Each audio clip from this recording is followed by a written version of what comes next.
Belum pernah ketemu dari Ciremai. Bahkan kita beberapa kali ambil foto ya dengan bawa bendera PKS di Slamet, di Rinjani, di Kerinci. Orang hormat sama kita. Nggak ada loh Pak partai lain yang semilitan ini, semilitansinya seperti ini nggak ada gitu. Itu dari sama-sama pendaki ya, pendaki dari puncak, wah dari PKS ya gitu. Iya kita dari PKS itu. Nanti teman-teman dokumentasinya bisa dilihat loh. Wah hebat nih, militansinya luar biasa seperti itu. Di partai lain nggak ada kayak gini. Partai lain pedulinya waktu pemilu aja mungkin gitu. Kalau ini nggak ada pemilu, nggak ada, pokoknya jalan aja gitu. Kalau jadi relawan PKS tuh dapatnya apa sih? Aduh, dapatnya pahala bang. Jelas ya. Dapatnya pahala bang. Pahala bang gitu. Melayani itu memang. Jadi memang kalau dilihat dapatnya, kalau misalkan kita sebenarnya kebahagiaan hakiki itu adalah ketika kita bisa memberikan pelayanan terhadap masyarakat, terhadap orang lain. Menjadi manusia yang bermanfaat itu yang sebenarnya kebahagiaan hakiki, dan itu tidak bisa dibeli dengan materi bang. Gitu.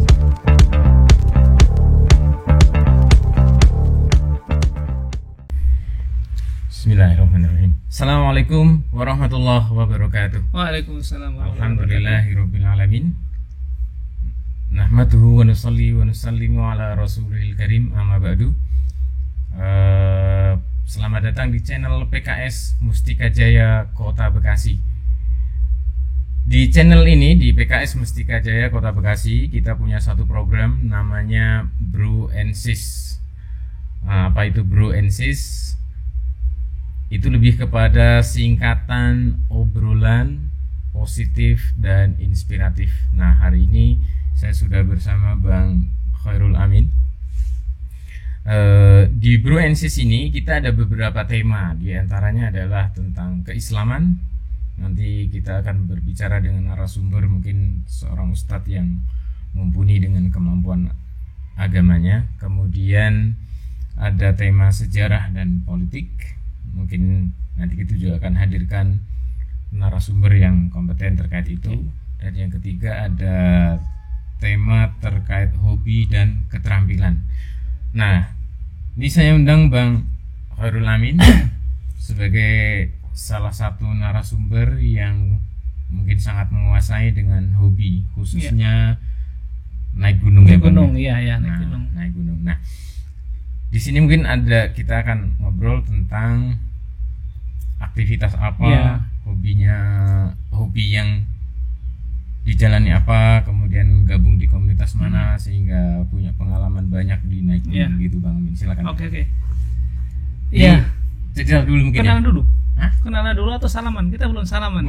Belum kenal. Oke. Salaman dulu. Biar bergugur ini dosa-dosanya. Ya, baik. Bang Amin asli mana sih? Aslinya sih Wonogiri ya. Wonogiri emang daerah lahirnya itu di daerah pegunungan lah, di sana pegunungan, bukit-bukit, sehingga kecintaan akan gunung dan bukit itu udah dari lahir mungkin kali ya. Oh gitu. Iya. Mungkin tapi sekarang kita ada di Bekasi. Iya, ada di Bekasi sekarang. Sekarang kita tinggal di Bekasi. Saya belum kenalan ya. Saya namanya Hartanto Saat. Hartanto Saat. Nah, ini kalau dibilang boleh sedikit cerita ya kenapa nama saya ada Hartanto, ada Saat. Ada Saatnya. Dulu saya pernah kerja di satu ruangan itu ada 6 orang. Dari 6 orang itu ada 2 orang Hartanto. Oke. Jadi sangat pasaran gitu. Dan juga tidak ada tambahan apa-apa. Makanya atasan saya bilang ini harus dibedain nih, gimana susah manggilnya. Nah, saya nambahin Saat karena dulu waktu kuliah saya pernah dikasih nama Muhammad Saat.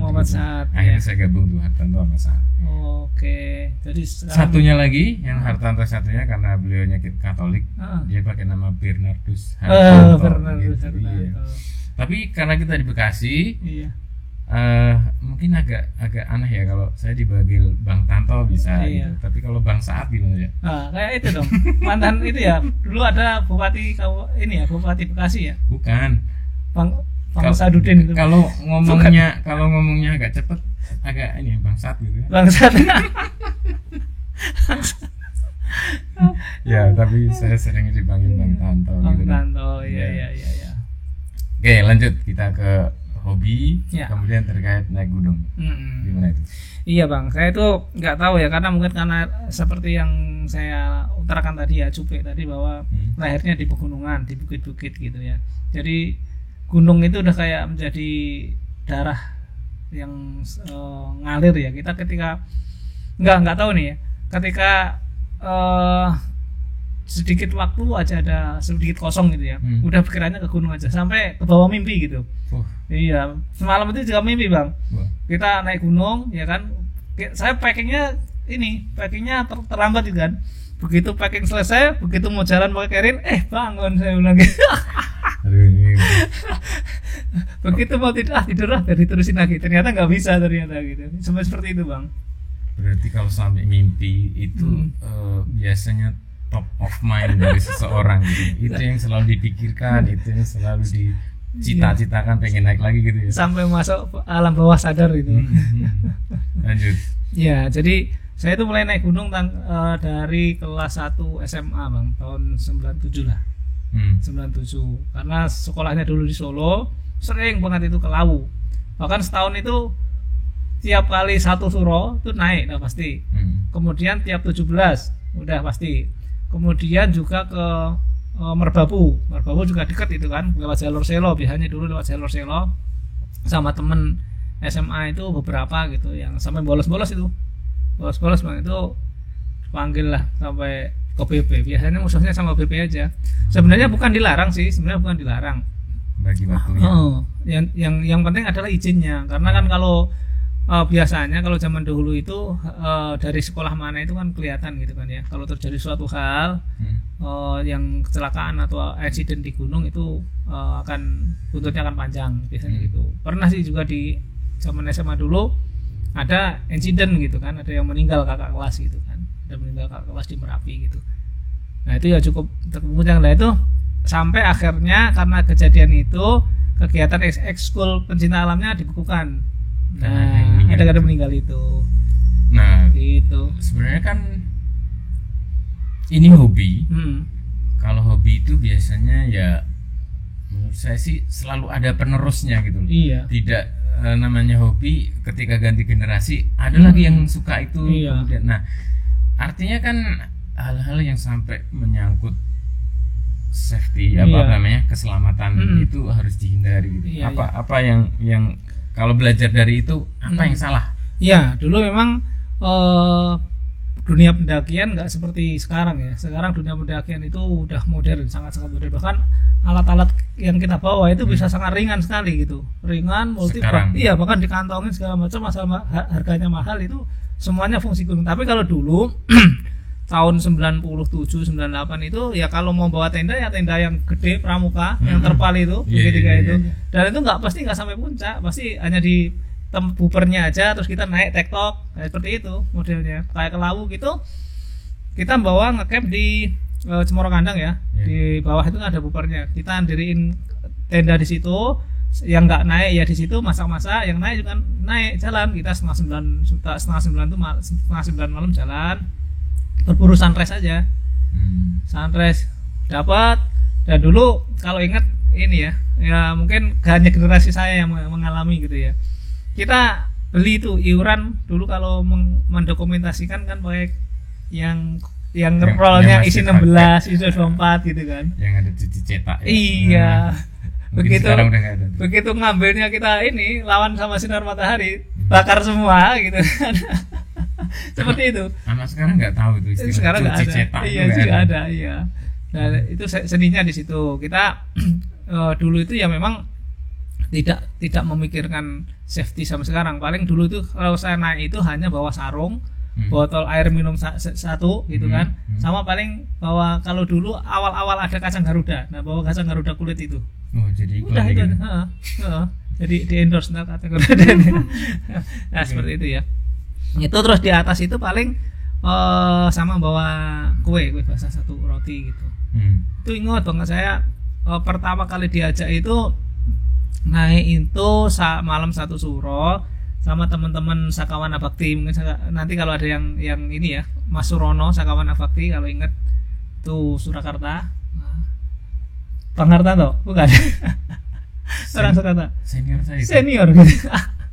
Iya, Mas Surono itu sekawana bakti. Dia sekolahnya di mana tuh? Dulu Pak dia Surono. sekolahnya di mana ya? Saya kenalnya beliau udah kuliah sih.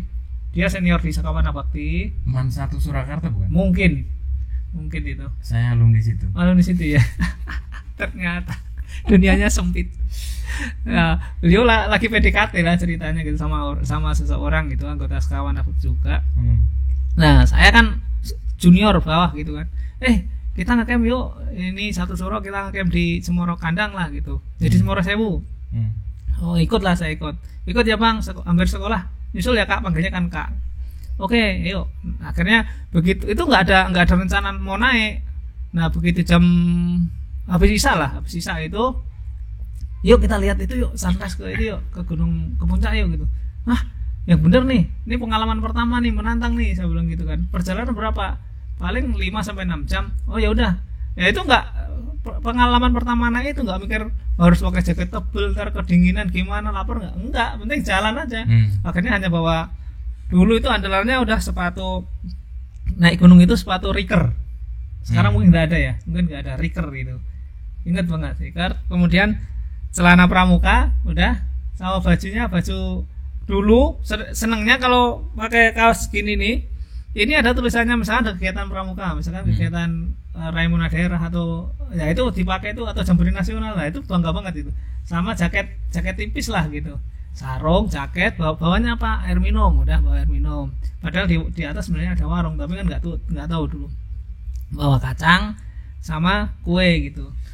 Berarti kalau minimnya persiapan, iya. Terus tadi terkait keselamatan, iya. Pengaruh banget itu Bang.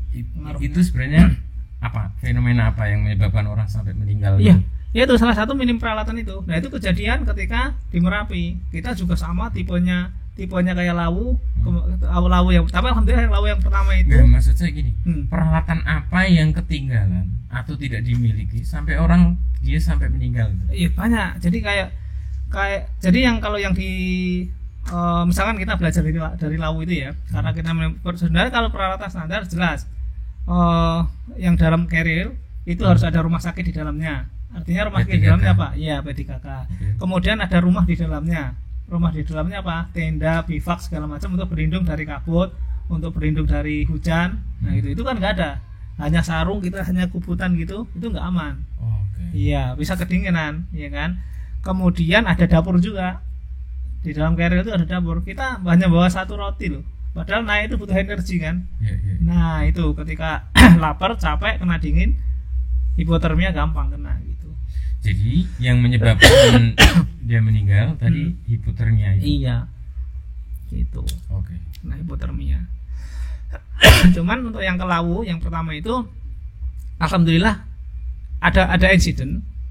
Tapi alhamdulillah selamat. Digendong ke bawah, itu digendong dari puncak itu. Itu Mas Bang Amin yang mengalami. Jadi rombongan kita satu naik dari Cemoro Kandang, satu Cemoro Sewu. Nah, yang dari Cemoro Kandang itu kebetulan seniornya Sekawana Bakti juga kram perut ya, karena tidak sarapan, tidak apa. Kita ketemu di jalur tuh, akhirnya ditandu ke bawah. Gitu. Orang kram perut tuh apa sih yang terjadi?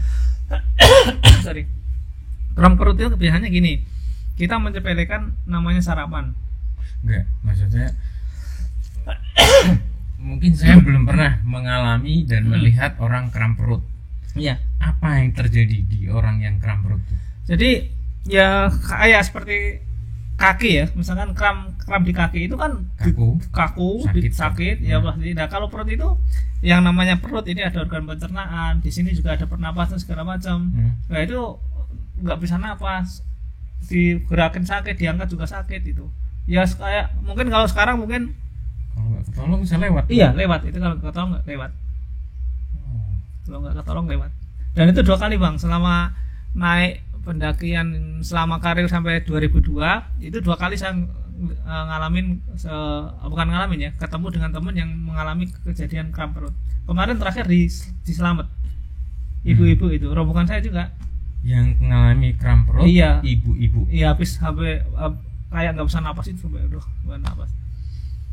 Beda sama hipotermia tadi ya? Beda. Ya, beda. Sorry Bang, saya nggak pengalaman. Iya. Oh gitu. Mm-mm. Oke, Nah, oke, gitu, oke, Bang. oke. Ya lumayan lah dari 97. Tapi kejadian yang fatal sih saya di Merapi, Bang.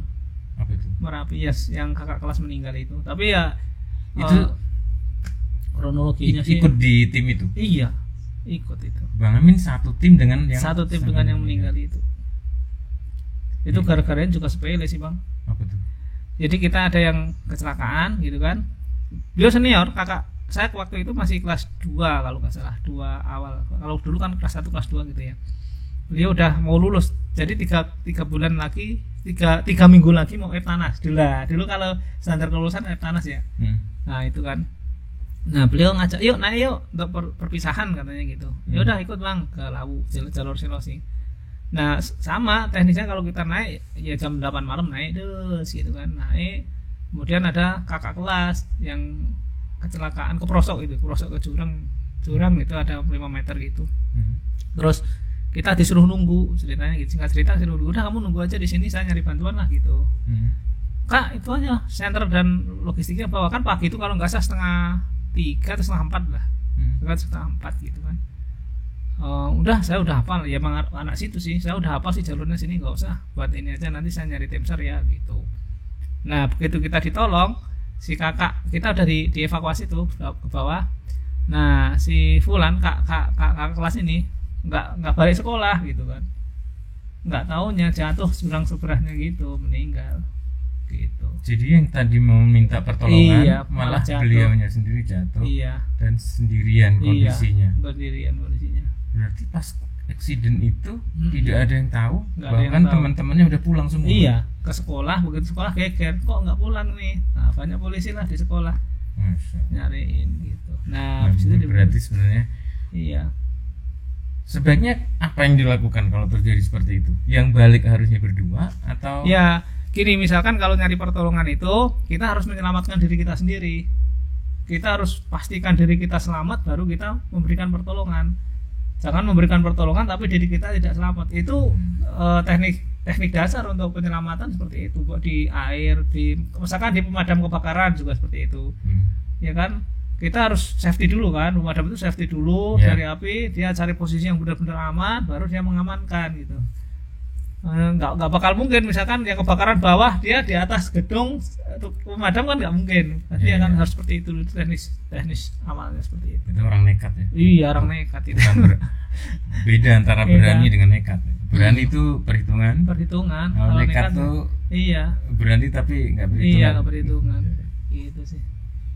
Oke. Di situ ya.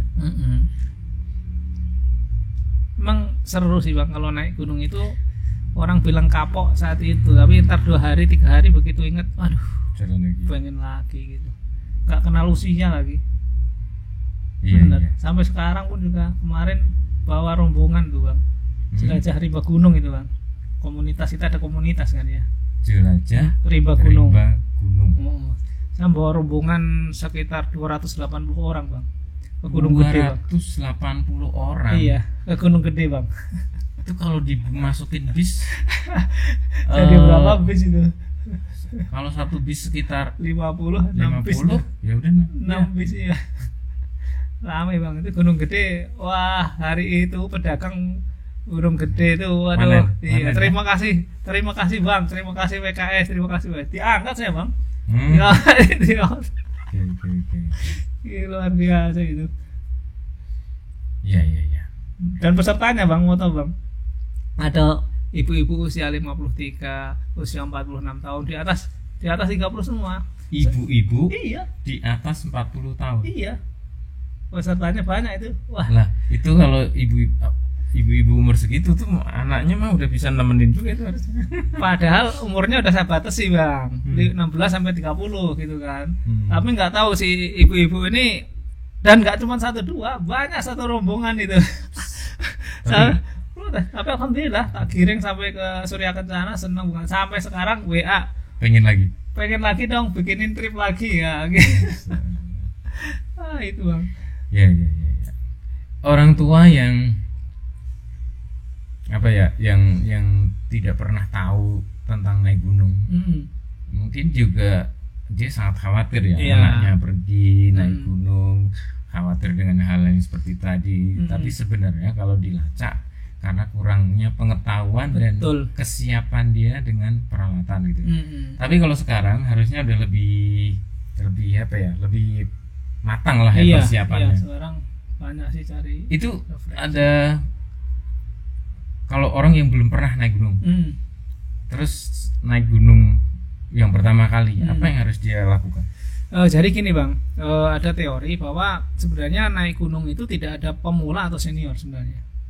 Oke. Iya, ketika kita naik dalam sebuah pendakian gitu, pengalaman itu hanya untuk menentukan keputusan sebenarnya. Tapi ketika kita pengalamannya banyak tapi tidak dilatih oleh fisiknya, tidak ditunjang oleh pengetahuan dan persiapan, ya itu akan sama aja. Buktinya banyak beberapa pendaki-pendaki yang hilang, malah yang pendaki-pendaki senior, pendaki-pendaki pemula malah selamat. Iya, yang banyak, ada beberapa yang kemarin kecelakaan pendaki-pendaki senior gitu. Saya tahu. Iya. Kenapa? Heeh.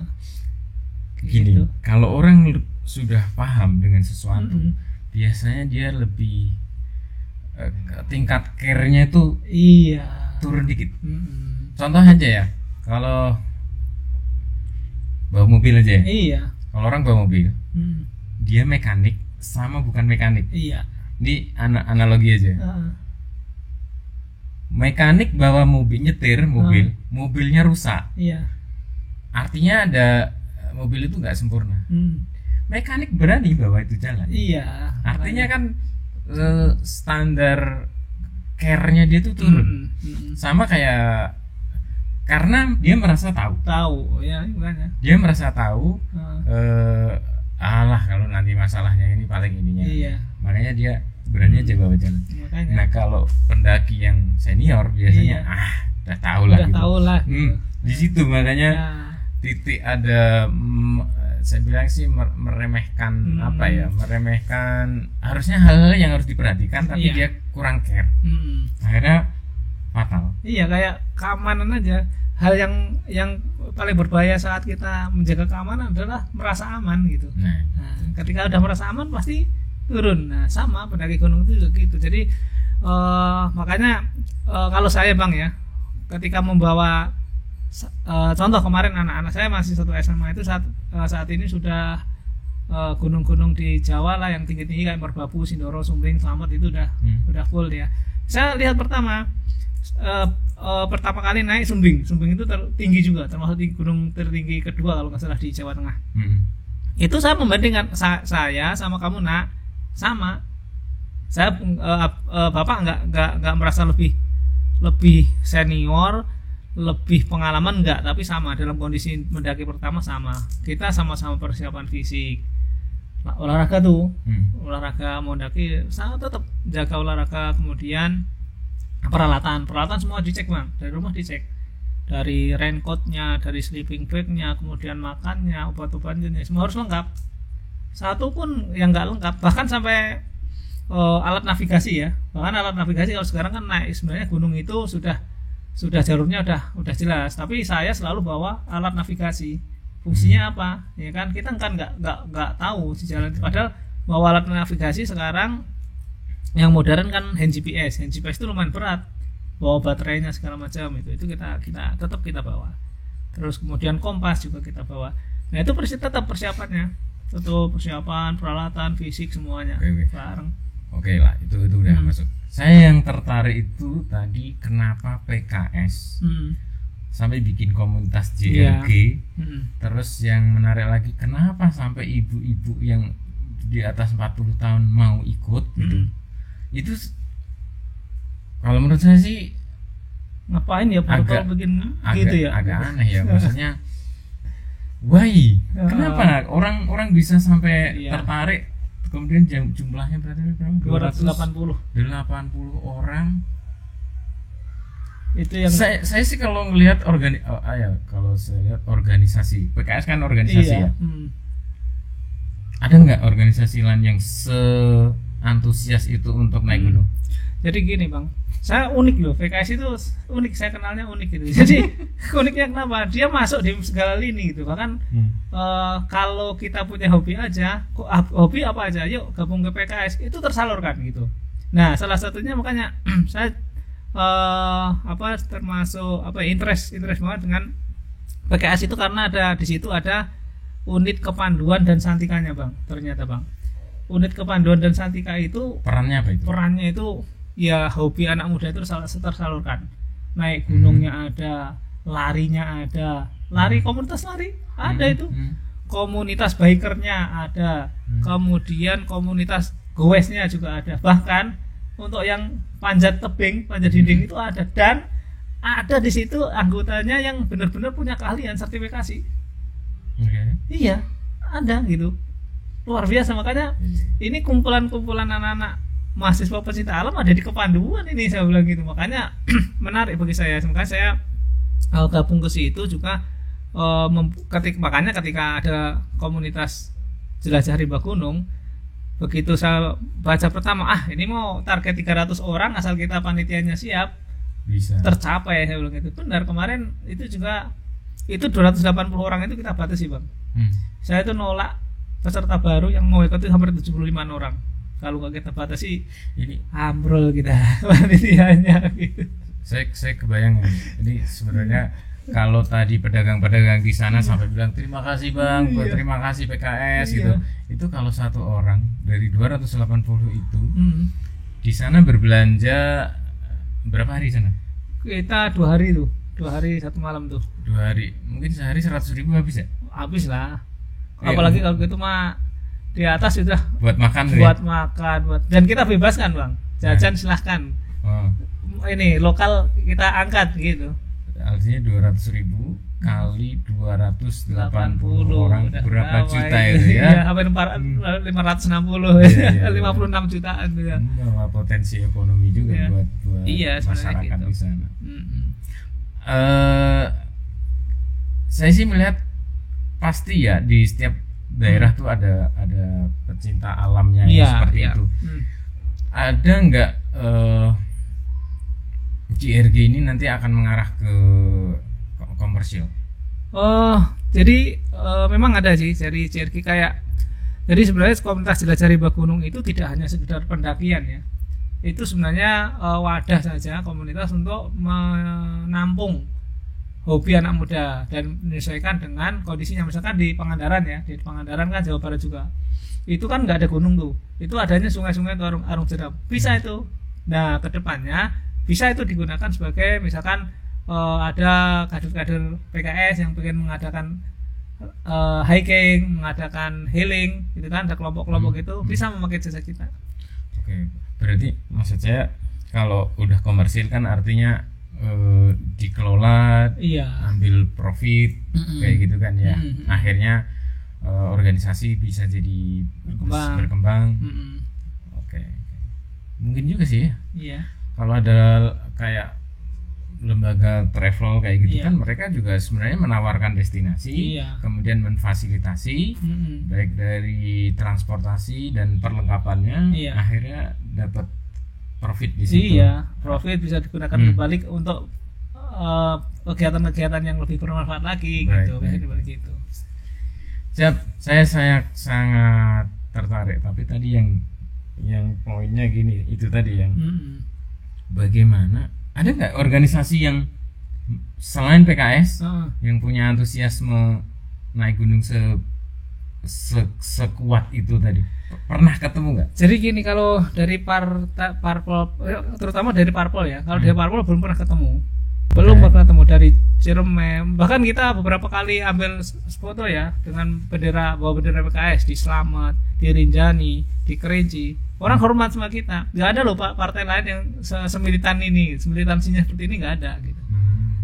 Itu dari sama-sama pendaki ya, saya pun wah dari PKS ya gitu. Iya, kita dari PKS itu. Nanti teman-teman dokumentasinya bisa dilihat tuh.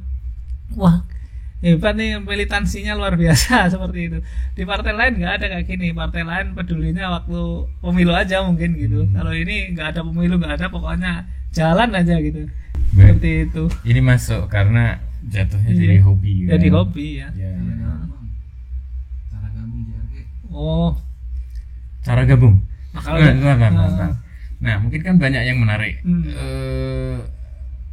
Dari cerita kita mungkin yang nonton iya. channel ini mungkin kebetulan lagi dengerin JRG. Gimana caranya gabung ke JRG? Nah, kalau cara gabung ke JRG itu gampang bang. Daftar aja di kantor-kantor DPC PKS. Sekarang sudah hampir se-Jawa Barat ya, mungkin sudah kenal dengan komunitas Jelajah Rimba Gunung.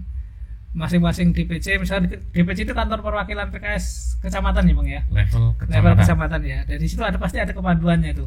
Ada Ya. kepanduannya, ada ketua bidang kepanduannya. Nah, daftar aja ke situ. Oke, berarti JRG ini di bawah bagian kepanduan. Betul.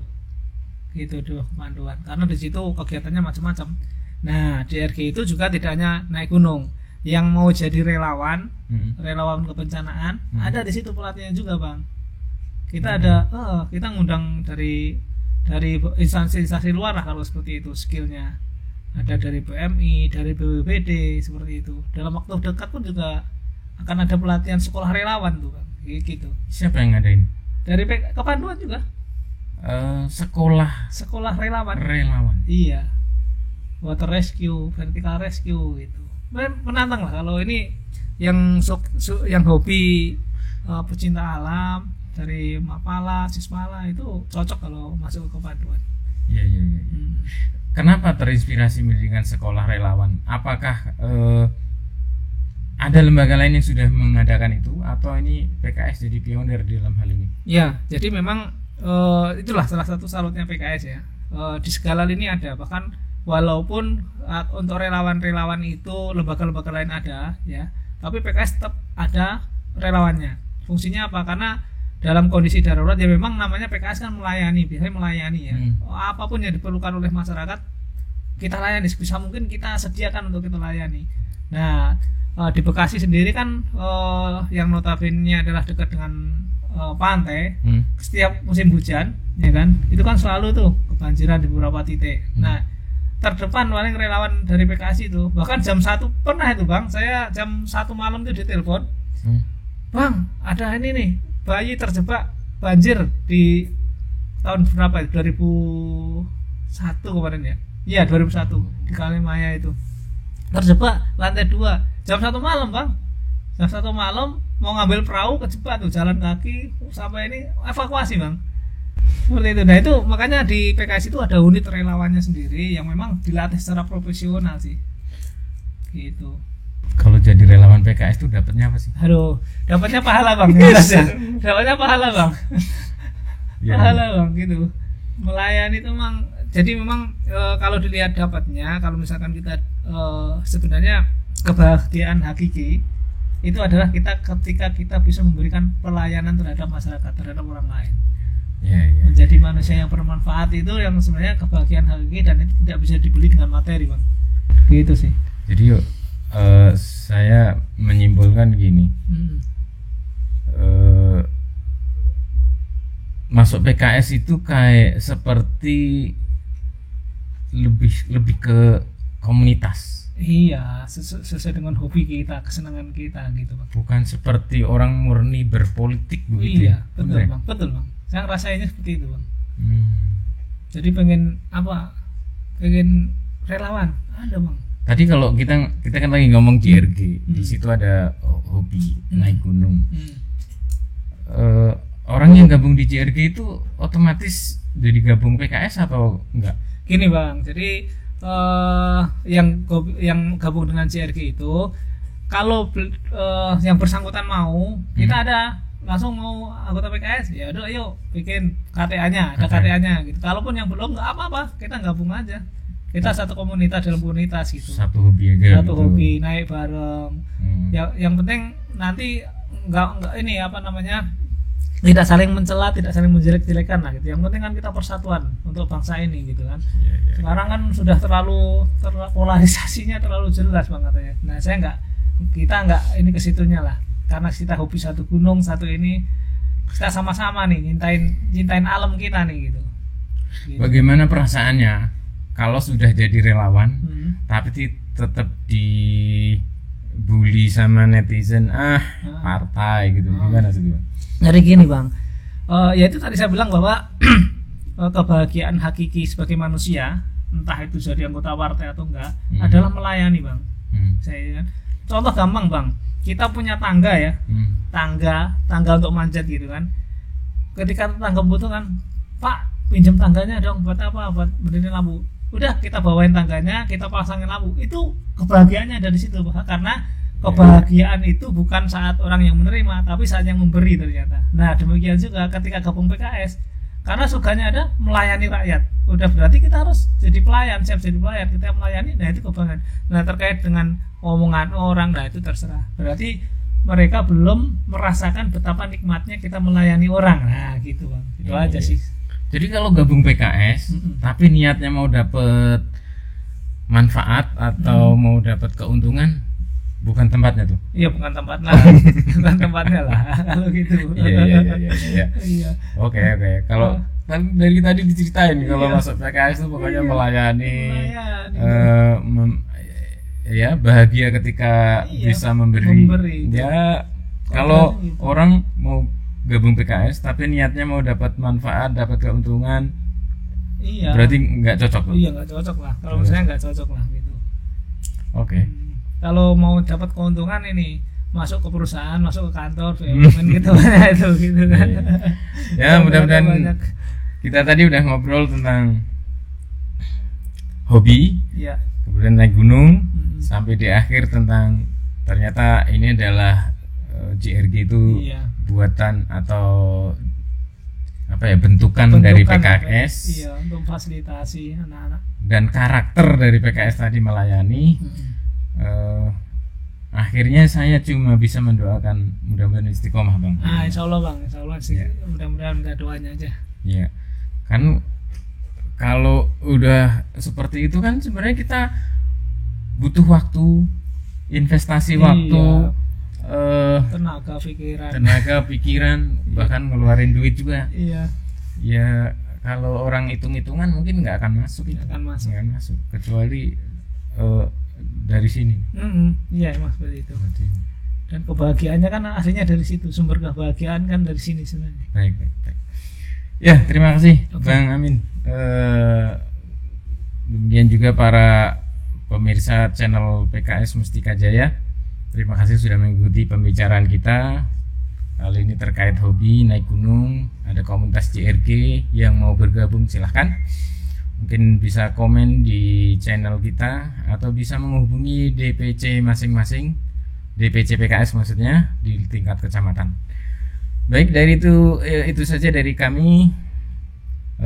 Kita tunggu podcast berikutnya di channel PKS Mustika Jaya dalam program apa? Lupa. Bro and Sis. Ini MC-nya lupa, maaf. Bro and Sis, obrolan positif dan inspiratif. Assalamualaikum warahmatullahi wabarakatuh. Waalaikumsalam warahmatullahi wabarakatuh. Tos dulu Bang.